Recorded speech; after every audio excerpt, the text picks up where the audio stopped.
uwe tayari. Mwaka 2026 ni mwaka mkubwa kwa matukio ya angani.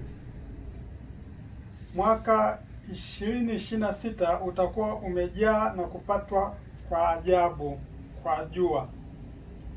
Ndiyo, matukio mawili ya kupatwa kwa jua. Tarehe 17 Februari 2026 kutakuwa na tukio la kupatwa kwa jua ambalo kwa lugha ya Kiingereza linaitwa annular sun au solar eclipse. Ni kupatwa kwa jua kuliko kwa nadra sana, ambako kutahusisha sayari 5. Nchi zitakazoona hilo tukio ni Afrika Kusini, Amerika Kusini, bahari ya Pasifiki, bahari ya Atlantiki, bahari ya Hindi na kwa ujumla nchi zote zinazopakana na bahari ya Hindi ikiwemo India na Tanzania pia. Na tukio jingine litatokea Agosti 12, 2026 ambalo litakuwa ni kupatwa kukamilifu kwa jua au total solar eclipse. Dunia itashuhudia giza wakati wa mchana kwa dakika 6. Tukio kama hilo halijawahi kutokea kwa muda wa miaka 100 iliyopita. Sasa na kuhimiza tu ndugu mtazamaji na msikilizaji kwamba kesho tarehe 17 Februari 2026 kutakuwa na hilo tukio la kupatwa kwa jua ambalo ni nadra sana, na sijafahamu itakuwa ni muda wa saa ngapi, lakini naamini vyombo vya habari vitatujulisha kabla ya tukio hilo kutokea hapo kesho. Kwa hiyo na kushauri ya kwamba ufuatilie vyombo vya habari na mitandao mbalimbali kuhusiana na tukio hilo ambalo litatokea hapo kesho. Na kiBiblia, Biblia inasema kwamba basi mambo hayo katika kitabu cha Luka 21 mstari wa 28, basi mambo hayo yaanzapo kutokea changamkeni, mkaviinue vichwa vyenu, kwa kuwa ukombozi wenu umekaribia. Biblia sura hiyo hiyo ya 21 mstari wa 25 inasema tena, kutakuwa na ishara katika jua, mwezi na nyota, na katika nchi dhiki ya mataifa wakishangaa kwa uvumi wa bahari na msukosuko wake. Kwa hiyo Biblia inaeleza kwamba kuna mambo tutayaona kwa macho haya ya nyama, matukio mbalimbali, ishara katika jua, mwezi na nyota. Matukio ya kupatwa kwa jua yamekuwa mengi sana katika karne hii ya 21, na matukio ya kupatwa kwa mwezi na matukio mengine kama ya nyota, kwa mfano vimondo vimekuwa vikianguka kwa wingi katika karne hii. Unaweza ukaangalia katika kimondo kilichoanguka kule Kagera, ilikuwa Disemba mwaka 2018. Kuna kimondo kilianguka, ambacho kimondo huwa ni kipande kinachodondoka kutoka kwenye nyota, na kikiingia kwenye anga letu ile, hata kama ni usiku wa manane, kinatoa mwanga mkali sana kiasi kwamba hata sindano mtu anaweza kuokota hapo chini.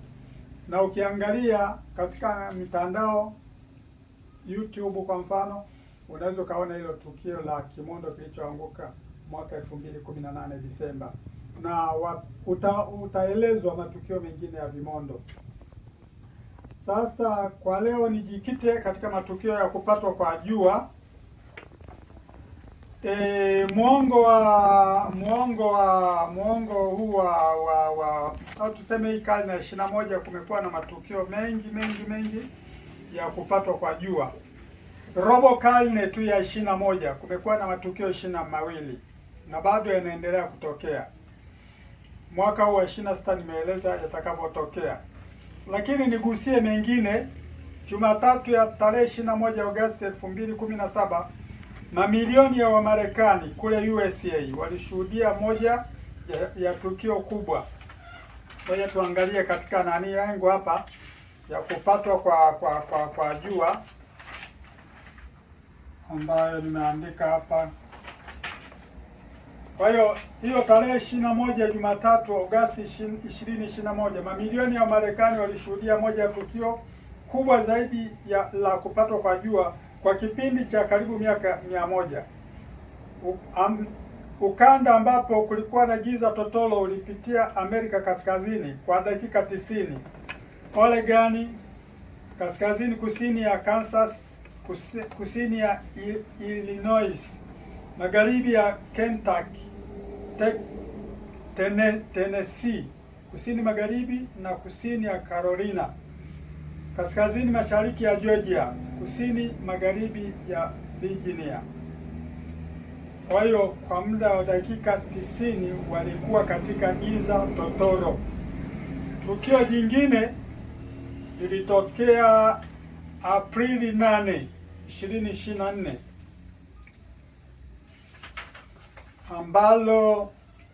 ambalo nchi ya Marekani ilipatwa na kupatwa kukamilifu au total sun eclipse, na majiji na miji vilipata na giza totoro kwa muda wa masaa 4.5, umbali wa maili 100 na majimbo 15. Watu milioni 151 walishuhudia tukio hilo. Na tunaweza tukaangalia tena tukio jingine ambapo ilikuwa ni Septemba 14 mwaka jana 2025. Jua lilipatwa kule Asia Kusini ikiwemo Indonesia na lilionyesha rangi ya kushangaza. Mwaka uliopita kulikuwa na matukio hilo mojawapo hilo la kupatwa kwa jua, lakini pia kulikuwa na tukio la kupatwa kwa mwezi tarehe 7 Septemba mwaka jana. Kwa kweli ilikuwa tukio ambalo ni la ajabu sana, kwa sababu yalitokea matukio mawili kwa siku moja ya kupatwa kwa mwezi. Kwanza, mwezi ulipatwa ukawa na rangi ya damu, ilikuwa rangi nyekundu kama rangi ya damu kuanzia saa 1 kasorobo, na tukio lile likadumu kwa muda wa dakika 82. Baadaye likafuatwa, baada ya lile tu likafuatwa na kupatwa kwa mwezi ambako kawa ni rangi nyeusi, ikiashiria kwamba dunia ilikuwa katikati ya mwezi na jua. Kwa hiyo mwezi ulikingwa nuru au mionzi ya jua isipige mwezi. Kwa hiyo nadra sana, ni mara ya kwanza kuona tukio kama hilo. Na neno la Mungu linasema katika Yoeli sura ya 2 mstari wa 28 mpaka wa 30 kwamba tunapoona matukio kama hayo tujue kwamba yanatokea kabla ya tukio la siku ya Bwana la unyakuo wa kanisa. Na Petro siku ya Pentekoste alinukuu maandiko hayo, akasema itakuwa siku za mwisho nitawamwagia watu wote roho yangu. Na mstari wa 19 anasema Mungu mwenyewe anasema nami nitaonyesha. Na katika Yoeli anasema nami nitatoa ishara katika anga juu. Jua litatiwa giza na mwezi utakuwa damu, na matukio mengine na minara ya moshi ambayo inaashiria, maana yake ni minara ya moshi ni volcano. Matukio yatatokea kabla ya siku ya Bwana iliyo kuu na iliyo dhahiri. Kingine ni mambo ya volcano. Volcano, kumetokea matukio ya volcano nyingi tu katika kipindi hiki, na matukio hayo yametajwa katika Biblia kwamba yanaashiria ni siku za mwisho. Kwa hiyo hapa tutaangalia matukio ya hizo volcano.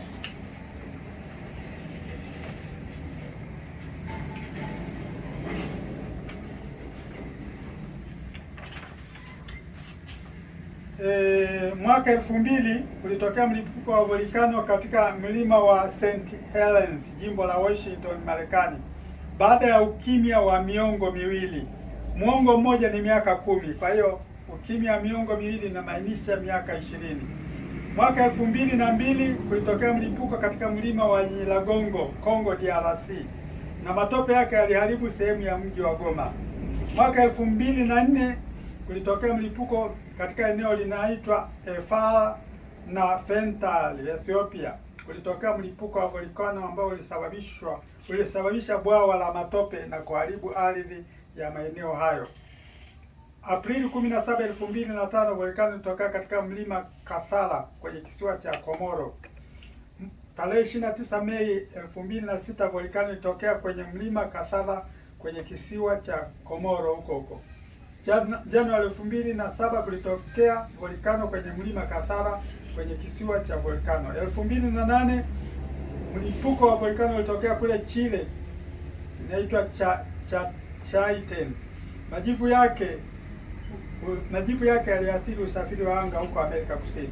2010 mlipuko wa volkano ulitokea huko Eyjafjallajökull huko Iceland. Mlipuko huo ulivuruga usafiri wa anga wa Ulaya. Tarehe 12 mwezi wa 6, 2011 volkano ilitokea Eritrea. Usafiri wa ndege Ulaya uliahirishwa huko Ethiopia, Eritrea na Sudani. Tarehe 26 mwezi wa 6 mwaka 2011 volkano ilitokea huko Condole Kaule, Chile. Ilirusha majivu ambayo yalipelekea watu kuhamishwa kutoka kwenye maeneo hayo. Usafiri wa ndege Ulaya 200 uliahirishwa. Tarehe 20 mwezi wa 6 2012 volkano ilitokea huko Ireland, Ulaya. Volkano ilisababisha Rais Barack Obama asitishe ziara yake huko Uingereza. Yeye na msafara wake waliondoka Uingereza kabla ya kukamilisha ziara katika nchi hiyo, na waliendelea ziara katika nchi nyingine ya Ujerumani. Septemba 2014 mlipuko wa volkano ulitokea huko Japani ambao ulisababisha watu kudondoka chini. Moshi na volkano hiyo ulisababisha watu 67 wafariki dunia. 2018 volkano ilitokea Di Fuego kule Guatemala. Ilisababisha vifo vingi na madhara makubwa katika jamii iliyozunguka maeneo hayo. Ni volkano iliyosababisha vifo vingi katika historia ya hivi karibuni ya volkano. Disemba 2018 tsunami ilisababishwa na volkano iliyotokea chini ya maji huko Krakatoa. Ilisababisha majanga makubwa huko Sunda Strait. Mwaka 2020 mlipuko wa volkano ulitokea huko Kilauea, Hawaii na Melapi, Indonesia. Disemba 2020 volkano ilitokea Kongo DRC, lakini haikuwa na madhara makubwa. Tarehe 20 mwezi Machi 2021 volkano ilitokea Iceland. Aprili 9, 2021 mlipuko wa volkano ulitokea huko La Saufriere, Saint Vincent. Mlipuko ulianza tarehe 9 Aprili, ulisababisha uharibifu wa hali ya hewa na kilimo cha kisiwa hicho.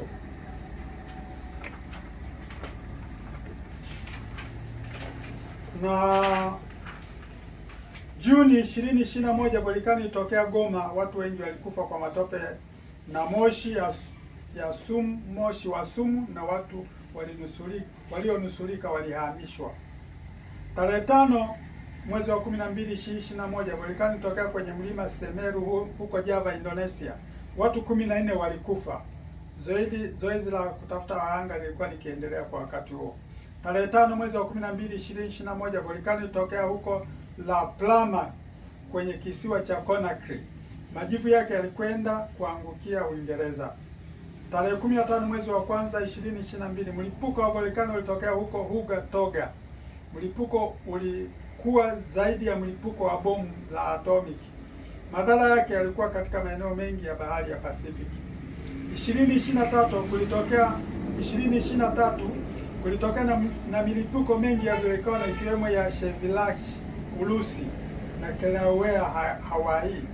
Kulitokea umwagikaji wa matope yenye sumu, lakini hapakuwa na madhara makubwa. Disemba 2023 hadi Machi 2024 kulitokea matukio manne ya volkano duniani, Radio Kicheko ilitangaza. Januari 2024 kulitokea milipuko 6 ya volkano ikiwemo ya Kilauea, USA na Dieng Volcanic Complex, Indonesia. Tarehe Aprili 2024 lilitokea tukio lingine la kulipuka kwa volkano, lilitokea huko kisiwa cha Sulawesi, Indonesia. Radio Kicheko ilitangaza.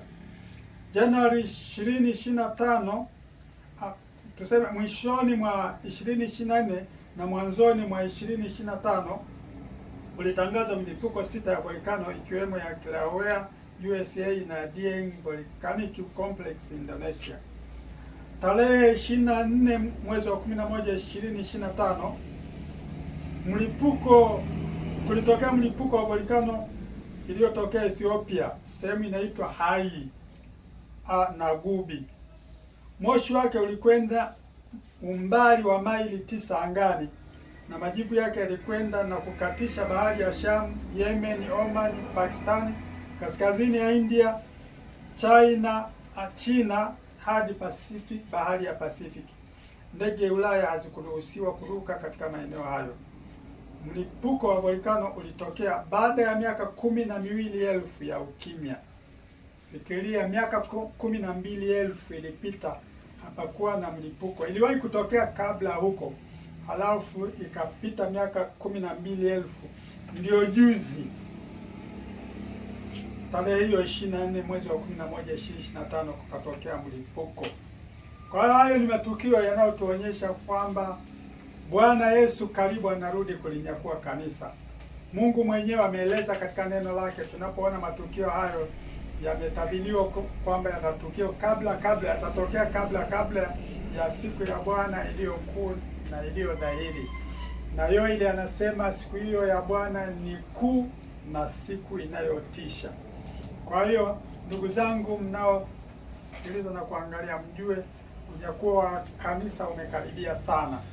Mwaka jana matukio yale yalituonyesha kana kwamba Kristo anakuja kunyakua kanisa mwaka jana, lakini tunaona kama Mungu aliahirisha. Mwaka huu tena tumepewa matukio manne, matukio mawili ya kupatwa kwa jua na matukio mawili ya kupatwa kwa mwezi, na haya yanaenda kuishia mwezi Agosti. Na katika Biblia Mungu ametoa siku 7 kwa taifa la Israeli, akasema yeye mwenyewe akaziita hizi ni sikukuu za Bwana alizowapa Waisraeli. Sikukuu ya kwanza ni sikukuu ya Pasaka ya waliopewa Wayahudi, na kitu cha kushangaza ni kwamba Kristo naye alisulubiwa siku ya Pasaka hiyo hiyo ya Wayahudi. Wakati Wayahudi wanachinja kondoo wa Pasaka, Kristo Yesu naye alikuwa anakata roho pale msalabani. Ilifuata sikukuu ya mikate isiyotiwa chachu, na walikaa siku hizo bila kuweka chachu kwenye mikate. Kitu cha kushangaza, Kristo naye alipozikwa kaburini ilidhihirisha kwamba ni sikukuu ya mikate isiyotiwa chachu. Katika kitabu cha Wakorintho anasema kwamba Pasaka wetu amekwisha kutolewa, kwa hiyo tuishi maisha yasiyokuwa na chachu. Kwa hiyo nayo inaashiria Yesu alipokuwa kaburini ilikuwa ni sikukuu ya mikate isiyotiwa chachu. Sikukuu iliyofuata ni sikukuu ya malimbuko. Sikukuu ya malimbuko walikuwa wanavuna mavuno ya kwanza na kuyapeleka kwa kuhani. Kristo naye alifufuka siku ya malimbuko. Ndio maana anaitwa yeye ni malimbuko, ni mzaliwa wa kwanza katika wafu. Mistari mingi inaelezea katika Biblia kuhusu kwamba Kristo ni mzaliwa wa kwanza.